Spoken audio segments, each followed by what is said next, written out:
जय श्री कृष्णा। आप सभी को मार्गशीर्ष मास शुक्ल पक्ष मोक्षदा एकादशी की ढेरों शुभकामनाएं। प्रिय दर्शकों, आज के वीडियो में हम बात करेंगे मार्गशीर्ष मास शुक्ल पक्ष की एकादशी किस दिन है, इस एकादशी का व्रत किस दिन किया जाएगा, पारण कब करना है, शुभ मुहूर्त क्या रहेगा, एकादशी के व्रत के नियम क्या है, किस प्रकार से यह व्रत किया जाना चाहिए, इसके व्रत की विधि क्या है, इस एकादशी व्रत में क्या खाना चाहिए क्या नहीं खाना चाहिए, और मार्गशीर्ष शुक्ल पक्ष एकादशी मोक्षदा एकादशी व्रत दशमी तिथि के नियम क्या है और पारण के दिन के नियम क्या है। इस एकादशी पर भद्रा की बात कही जा रही है, तो भद्रा का समय क्या रहेगा, कब से कब तक भद्रा रहेगी, इसका कितना प्रभाव रहेगा और पूजन हमें भद्रा के समय पर कैसे करना है। इस प्रकार से संपूर्ण जानकारी आने वाली एकादशी के विषय में इस वीडियो के माध्यम से आपको प्रदान की जाएगी। आपसे निवेदन है कि वीडियो यदि थोड़ा सा भी उपयोगी लगे तो कृपया एक लाइक अवश्य कर दीजिएगा अपने व्रत की सफलता के लिए और भगवान वासुदेव कृष्ण का आशीर्वाद प्राप्त करने के लिए कमेंट बॉक्स में अवश्य लिखिएगा जय श्री हरि या ओम नमो भगवते वासुदेवाय। आप देख रहे हैं सनातन धर्म का संसार ज्योतिष संस्थान का प्रतिष्ठित यूट्यूब चैनल सनातन धर्म का संसार धार्मिक। हम यहां पर सभी व्रत और त्योहारों की सही शास्त्रीय जानकारी प्रदान करते हैं। ज्योतिष शास्त्र और पंचांग के आधार आपको बताते हैं कौन सी तिथि कब है, व्रत आदि कब करना है, क्या विधि है, क्या नियम है और क्या गलती नहीं करनी है। यदि आप सभी व्रत और त्योहारों की सही शास्त्रीय जानकारी प्राप्त करते रहना चाहते हैं तो कृपया चैनल को सब्सक्राइब कीजिए। आइए प्रिय दर्शकों, जानकारी आरंभ करते हैं, बात करते हैं आने वाली एकादशी की। प्रिय दर्शकों, मार्गशीर्ष मास के शुक्ल पक्ष की एकादशी, इसको मोक्षदा एकादशी कहते हैं। यह मनुष्य कल्याण करने के लिए, मनुष्य के सभी पापों का हरण करने के लिए, यह मनुष्य को मोक्ष दिलाने के लिए कही गई है। शास्त्र कहते हैं कि जो कोई मनुष्य इस एकादशी का व्रत करते हैं उनको भगवान श्री हरि विष्णु के आशीर्वाद से मोक्ष की प्राप्ति होती है। ये एक एकादशी बड़े बड़े पापों का नाश करने में समर्थ है। इस एकादशी का व्रत करने से, पूजन करने से मनुष्य के ब्रह्म हत्या जैसे पाप भी नाश को प्राप्त हो जाते हैं। इसीलिए इसे का व्रत सभी मनुष्यों को करना चाहिए। यहां प्रश्न ये आता है, पंडित जी हम तो एक ही करते हैं, क्या सभी एकादशी करना आवश्यक है क्या? देखिए, शास्त्र ये कहते हैं कि सभी एकादशियां समान है। शास्त्र के अनुसार, भगवान नारायण के अनुसार सभी एकादशियां समान है, सभी की अद्भुत महिमा है, अद्भुत फल है, तो आप उनमें छोटा बड़ा नहीं कर सकते। हाँ, आपके सामर्थ्य के अनुसार आप कितना करेंगे, यही नहीं करेंगे ये आप निर्णय कर सकते हैं। भगवान ये नहीं कहते कि सब करें, या भगवान ये भी नहीं कहते कि कोई भी ना करे। आपके शरीर की क्या क्षमता है, क्या सामर्थ्य है, उसके अनुसार आप निर्णय कीजिए। अगर आप 24 के 24 करने में सक्षम हैं तो 24 कीजिए, 12 करने में सक्षम हैं 12 कीजिए, 6 करने में सक्षम हैं 6 कीजिए, 4 करने में सक्षम हैं 4 कीजिए। परंतु जब एकादशी का व्रत करें तो उसको नियमों के अनुसार करें, बस इसका ध्यान रखें, क्योंकि जो व्रत कर रहे हैं उसका पूरा फल प्राप्त हो यह आपके हाथ में होता है। यदि आपको नियमों का पालन करते हुए करेंगे, सही विधि से सही प्रकार से करेंगे ना, तो निश्चित ही आपको उसका पूर्ण फल प्राप्त होता है। इसीलिए एकादशी व्रत जब भी करें सभी नियमों का पालन करते हुए करें। अब बात आती है कि इस एकादशी के व्रत के नियम क्या है और इनका कब से पालन शुरू करना चाहिए। एकादशी के जो नियम है वो लगभग सभी एकादशी के नियम दशमी तिथि से ही आरंभ हो जाते हैं। ये कहें कि व्रत के एक दिन पूर्व ही, एक दिन पहले ही आरंभ हो जाते हैं। उसी प्रकार शुक्ल पक्ष की ये जो एकादशी है इसके नियम भी दशमी तिथि से ही आरंभ हो जाएंगे। व्रत के एक दिन पहले आपको किन किन बातों का ध्यान रखना है, किन किन नियमों का धारण करना है, यह जानकारी प्रस्तुत करते हैं। व्रत के एक दिन पूर्व आपको एक वक्त का भोजन करना चाहिए। नियम कहता है कि रात्रि काल को आहार नहीं लेना चाहिए, केवल एक वक्त का भोजन ही शास्त्रीय विधान में कहा गया है। परंतु अगर आपकी शारीरिक क्षमता इतनी नहीं है कि आप लगातार 2 दिन भूखे रह सके तो आप आहार लीजिए, अपने स्वास्थ्य के साथ खिलवाड़ ना कीजिए। शरीर स्वस्थ है और आपके अंदर क्षमता है इस प्रकार से व्रत करने की, तो आप अवश्य ही एक दिन पूर्व ही आहार का त्याग कीजिए। अन्य वस्तुओं के त्याग कहे गए हैं, जैसे कि लहसुन, प्याज आदि का प्रयोग तो आपको करना ही नहीं चाहिए। व्रत के एक दिन पूर्व ही त्याग देना चाहिए। ये तामसिक पदार्थ हैं। इसके अतिरिक्त जो लोग मांस मदिरा का सेवन करते हैं और एकादशी का व्रत भी करते हैं तो उनको भी ये मांस मदिरा का सेवन एक दिन पूर्व बंद कर देना चाहिए, एक दिन पूर्व ही छोड़ देना चाहिए। ऐसा नहीं कि आज मांस मदिरा का सेवन करें और कल आप एकादशी का व्रत करें, यह उचित नहीं होता है। एकादशी के व्रत के एक दिन पूर्व आपको कांसे के पात्र का प्रयोग नहीं करना चाहिए। दशमी तिथि से ही कांसे के पात्र का प्रयोग वर्जित कहा गया है। कांसा एक धातु होती है। आप में से बहुत सारे जो दर्शक हैं पूछते हैं पंडित जी कांसा क्या है, तो कांसा एक धातु होती है जिसके पात्र में भगवान को भी भोग जाता है। और प्राचीन समय में तो भोजन घर में भी किया जाता था, उसी में बनाया भी जाता था के पात्र में। तो जो कांसे का पात्र है उसका प्रयोग जो है एक दिन पूर्व ही छोड़ देना है। दशमी, एकादशी और द्वादशी को नहीं करना है। सब्जियों की बात करें तो हरी पत्तेदार सब्जियां नहीं खानी है। इसके साथ ही चने का साग नहीं खाना है। दालों में मसूर की दाल का प्रयोग वर्जित कहा गया है। मसूर की दाल को त्याग कहा गया है, उसका त्याग करना चाहिए। इसके अतिरिक्त चने के साग का त्याग कहा गया है। मूली और बैंगन का त्याग कहा गया है। एक दिन पूर्व ही शहद का प्रयोग भी वर्जित कहा गया है कि शहद का प्रयोग भी आपको नहीं करना चाहिए, क्योंकि शहद जो है वो दशमी, एकादशी और द्वादशी इन 3 दिनों में वर्जित कहा गया है। कुछ एकादशी ऐसी होती है जिन पर इसकी मनाही नहीं होती और कुछ द्वादशी पर भी नहीं होती, उसके विषय में हम आपको बताते भी है। जैसे कि कृष्णा पे आपने प्रयोग किया था, लेकिन अब जो मार्गशीर्ष शुक्ला है इस पर आपको शहद का प्रयोग नहीं करना है। चाहे पंचामृति क्यों ना बनाना हो उसमें भी शहद नहीं डालना है। इन सभी चीजों का त्याग करना है। एक दिन पूर्व ही आपको अपने बाल धो लेने हैं सर, धो लेना है, क्योंकि एकादशी के दिन बाल नहीं धोए जाते हैं सर, नहीं धोया जाता है। एकादशी के एक दिन पूर्व ही आपको ब्रह्मचर्य धारण कर लेना है, क्योंकि एकादशी में ब्रह्मचर्य का बड़ा नियम कहा गया है। ब्रह्मचर्य का पालन करते हुए आपको ये व्रत करना होगा और ब्रह्मचर्य आपका पारण तक रहना चाहिए। इन नियमों का धारण कीजिए और व्रत के एक दिन पहले रात्रि काल में दंत धावन आदि करके सोइए, जिससे कि अन्न का कोई भी दाना मुंह में ना रहे। अगले दिन एकादशी व्रत वाले दिन आपको सूर्योदय से पहले अवश्य उठ जाना है, प्रयास कीजिए। यदि आप ब्रह्म मुहूर्त में उठ पाए तो उत्तम है, अन्यथा सूर्योदय से पहले अवश्य उठ जाए। उठने के बाद स्नान आदि कीजिए, स्नान आदि करके स्वच्छ वस्त्र धारण कीजिए। स्वच्छ वस्त्र धारण करके आज की एकादशी व्रत पूजन का आप संकल्प करते हुए पूजन करेंगे और तदोपरांत जो पितृकर्म आज करना चाहिए उसको करेंगे। पूजन के लिए आपके पास क्या सामग्री होनी चाहिए वो सामग्री एक बार आप नोट कर लीजिए, इसको आप एकत्र करके रख लीजिएगा। पूजा के लिए आपके पास होनी चाहिए भगवान श्री हरि विष्णु के दामोदर स्वरूप की कोई प्रतिमा या तस्वीर।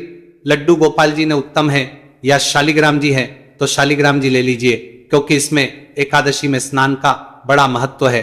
तो स्नान के लिए दामोदर स्वरूप जो है वो लड्डू गोपाल का ही स्वरूप है, क्योंकि जब भगवान कृष्ण ने बाल रूप में मक्खन चोरी किया था उस समय उनका नाम दामोदर मां यशोदा ने रखा था। तो बाल स्वरूप जो आपके पास है लड्डू गोपाल, उनको लीजिए। शालिग्राम जी को स्नान कराने का भी महत्व है इस एकादशी पर, तो उनको ले सकते हैं। या जो भी आपके पास भगवान श्री विष्णु की कोई चित्र या तस्वीर है आप उसको लीजिए। उसको करने के लिए चौकी लीजिए, चौकी पर बिछाने के लिए लाल या पीला वस्त्र हो।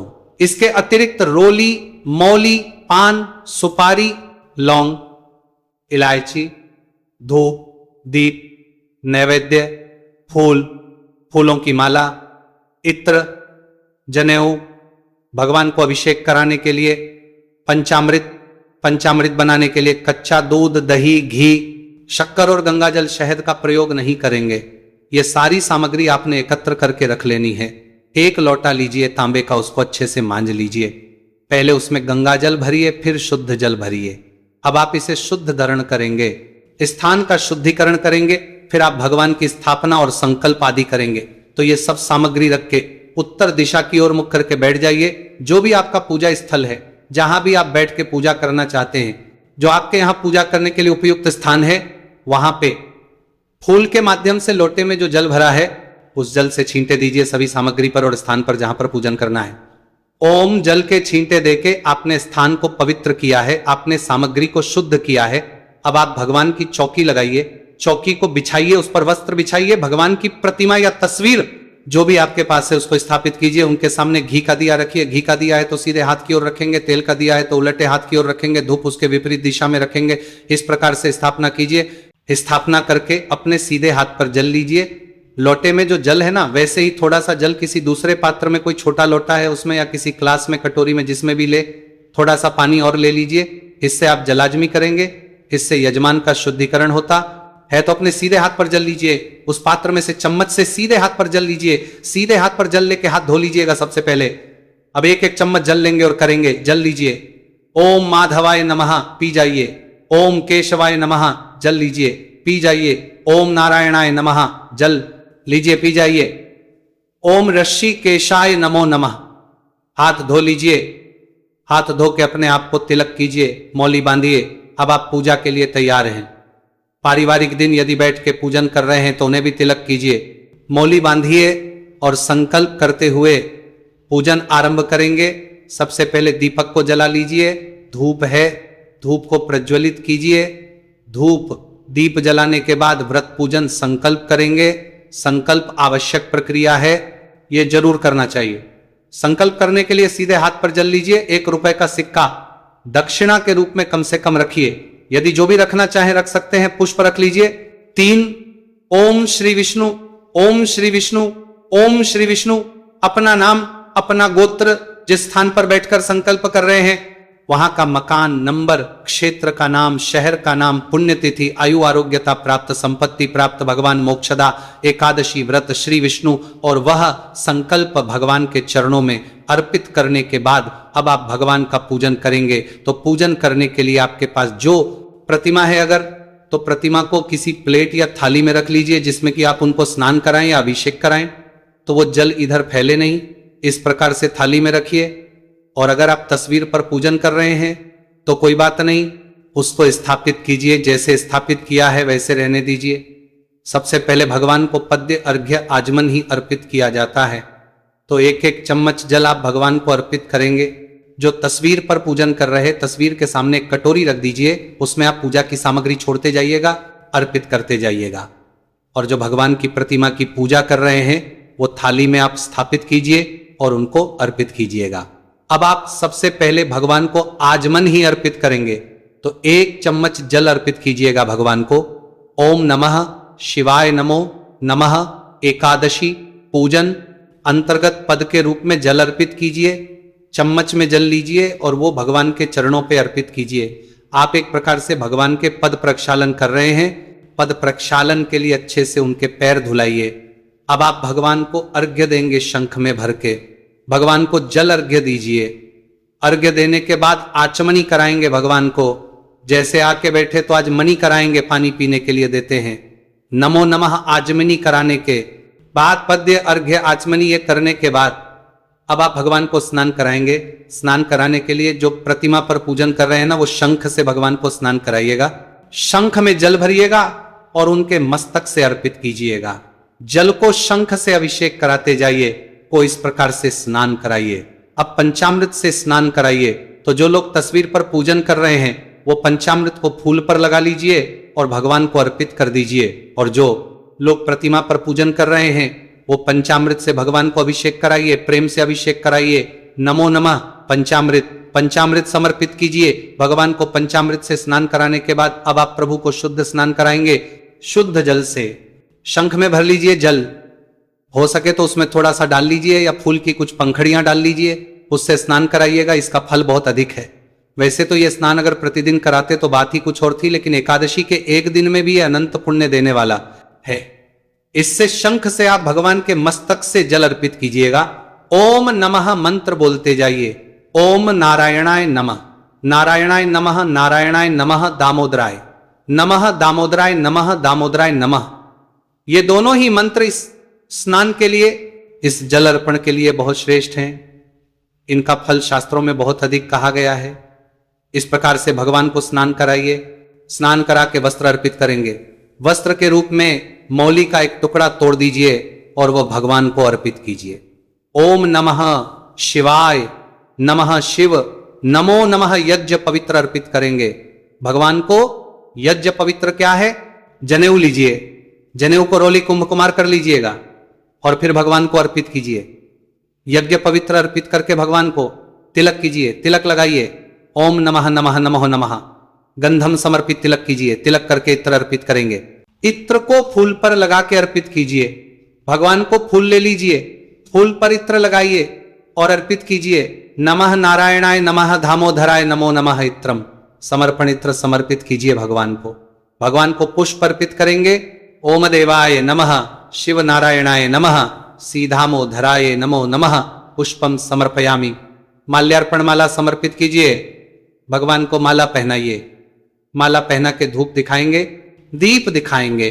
ओम नारायणाय नमः, शिव देवाय नमः, शिवोधराय नमो नमः धूपमग्रायम। ओम नारायणाय नमः, दामोदराय नमः, वासोदेवा नमो नमः। दीपम दर्शयामहि। धूप दीप दिखा के अर्पित करेंगे। नव वैद्य के रूप में आप भगवान को फल अर्पित कर सकते हैं, मिठाई अर्पित कर सकते हैं। कुछ ना हो तो मिश्री लीजिए। और जो ग्रामीण क्षेत्र में रहते हैं वहां बताशे बड़ी आसानी से मिल जाते हैं, आप बताशे अर्पित कर दीजिए। ओम नारायणाय नमः, वासुदेवाय नमः, दामोदराय नमो नमः। नए वैद्यम समर्पण जलाछमनीम कुरुह जलाशमनी कराइए। 1 चम्मच जल लीजिए, भगवान को अर्पित कीजिए। ओम नारायणाय नमः, दामोदराय नम वासुदेवाय नमो नमः। इस प्रकार से भगवान को कराइए। तांबुल अर्पित करेंगे। तांबुल के लिए पान का पत्ता लीजिए, उस पे 2 लौंग, 2 इलायची और 1 सुपारी रखिए और वह अर्पित कीजिए भगवान को। तांबुल के स्थान पर आप मीठा पान भी अर्पित कर सकते हैं। यह अर्पित करने के लिए जो भी दक्षिणा आपके पास है ना, वह दक्षिणा राशि भगवान को अर्पित कीजिए। दक्षिणा अर्पित करके हाथ जोड़ के नमस्कार कीजिए। और अब आप कथा श्रवण करेंगे। एकादशी की जो व्रत कथा है, मोक्षदा एकादशी की, उसे सुनिएगा। सुनने के लिए आप हमारे चैनल पर नए हैं तो चैनल को सब्सक्राइब कर लीजिएगा, क्योंकि जो सही कथा और महत्व में है वही आपको यहां पर सुनाए जाते हैं। कथा सुनेंगे। कथा के 7 विष्णु शास्त्र नाम अवश्य श्रवण करना चाहिए। विष्णु शास्त्र नाम की बहुत अधिक महिमा है। विष्णु शास्त्र नाम श्रवण कीजिए और फिर भगवान की आरती कीजिए। ये दोनों ही वीडियो हमारे चैनल पर के दिन आपको प्राप्त हो जाएंगे। एक ही वीडियो में हम कथा भी सुनाते हैं और विष्णु शास्त्र नाम का श्रवण भी कराते हैं और साथ में आरती भी होती है, तो उसका लाभ लीजिएगा। इसके बाद नियमों के अनुसार दिन को व्यतीत कीजिए। नियमों में प्रमुख रूप से ब्रह्मचर्य का पालन करना है। दिन में किसी के प्रति अपशब्दों का प्रयोग नहीं करना, किसी का अहित नहीं करना, किसी का बुरा नहीं करना, किसी पे अकारण क्रोध नहीं करना, किसी प्रकार का कलह क्लेश घर में ना रखें। शांत चित होकर दिन को व्यतीत करें। भगवान के चरणों में मन को लगाते हुए दिन को व्यतीत कीजिए। सायंकाल को कीर्तन करना चाहिए। कीर्तन के लिए अगर आसपास कहीं मंदिर आदि में कीर्तन होता है तो आप अवश्य जाइए। अगर ना होता हो, ना जा सके, तो आपके लिए एक वीडियो हम अपलोड करते हैं, उसमें कुछ स्रोत होते हैं, उनका श्रवण कीजिए। उससे आपको इसका फल प्राप्त होगा। भगवान के नाम जप कीजिए, इससे आपको उसका फल प्राप्त होगा। घर पर बैठकर भी आप कीर्तन स्वयं कर सकते हैं। दूसरा, रात्रि काल को जागरण की महिमा है। जागरण कम से कम 1-2 बजे तक तो करें ही करें। जागरण के समय क्या करें? भगवान की भक्ति करें। ये जो स्तोत्र हम अपलोड करते हैं वो वीडियो इसीलिए होता है कि रात्रि जागरण में आप उसका श्रवण करें, तो उससे आपका जागरण अत्यंत कल्याणकारी होता है। तो उसका श्रवण कीजिएगा, उस वीडियो को देख लीजिएगा। उसको सुनते हुए 1-1.5 घंटे का वो वीडियो होता है, उसमें आपका रात्रि जागरण हो जाएगा। अगले दिन पारण के लिए सूर्योदय से पहले आपको उठना चाहिए। उठने के बाद स्नान आदि करके, स्वच्छ वस्त्र धारण करके, और फिर आपको पारण की पूजा करके व्रत का पालन करना चाहिए। इसकी संपूर्ण जानकारी विस्तार से मैं आपको पारण के वीडियो में बता दूंगा, तो उसको देख लीजिएगा। बात करते हैं कि एकादशी है कब, किस किस में। प्रिय दर्शकों, शुरुआत करते हैं यूएसए से।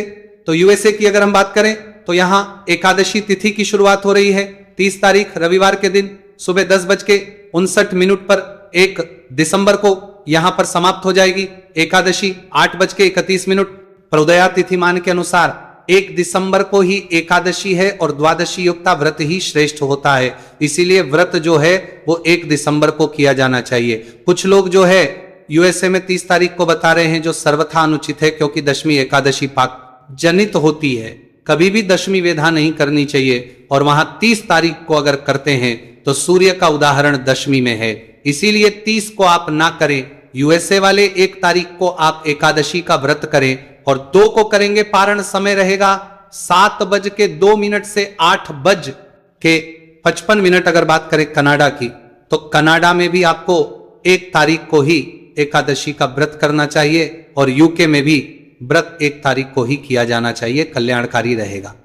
अब बात करते हैं भारत में एकादशी कब है, व्रत कब करना चाहिए। एकादशी तिथि भारत में आरंभ हो रही है 30 नवंबर को शाम को 4:30 पर और 1 दिसंबर को दोपहर को 2:20 पर यह समाप्त हो जाएगी।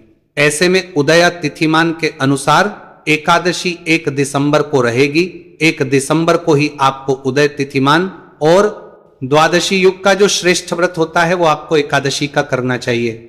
मोक्षदा एकादशी व्रत 1 दिसंबर, आप 2 दिसंबर को करेंगे। अब बात करते हैं शुभ मुहूर्त क्या रहेगा पूजा के लिए। तो सूर्योदय से पहला 1.5 घंटा बड़ा उत्तम मुहूर्त है अमृत का, चौघड़िया रहेगा, इसमें आप पूजा करें, बड़ा कल्याणकारी है। ये सभी देशों के लिए जहां जहां जब हो रहा है उससे 1.5 घंटे के भीतर सनराइज से और 1.5 घंटे तक का पहला होता है वो उत्तम है सोमवार को, उसमें आप पूजन करें, कल्याणकारी रहेगा। भारत की अगर हम बात करें उत्तर भारत की, तो सुबह 7 बजे से और 8:30 बजे के बीच का समय उत्तम है, क्योंकि 7 बजे सूर्योदय आजकल हो रहा है। अब बात करते हैं भद्रा और भद्रा के प्रभाव की। हाँ जी, भद्रा जो है इस एकादशी पर रहेगी, अर्थात 1 दिसंबर को भद्रा रहेगी। सुबह 8:15 से शुरू हो जाएगी और सायंकाल तक रहेगी। परंतु ये जो एकादशी है इस पर भद्रा का नगण्य होता है। इस पर एकादशी व्रत पूजन पर भद्रा का कोई प्रभाव नहीं रहेगा।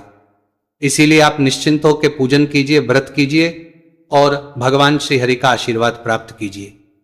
कुछ और पूछना चाहें, कहना चाहें, कमेंट बॉक्स में लिख सकते हैं। भगवान नारायण सब पर कृपा करें। हरे कृष्णा।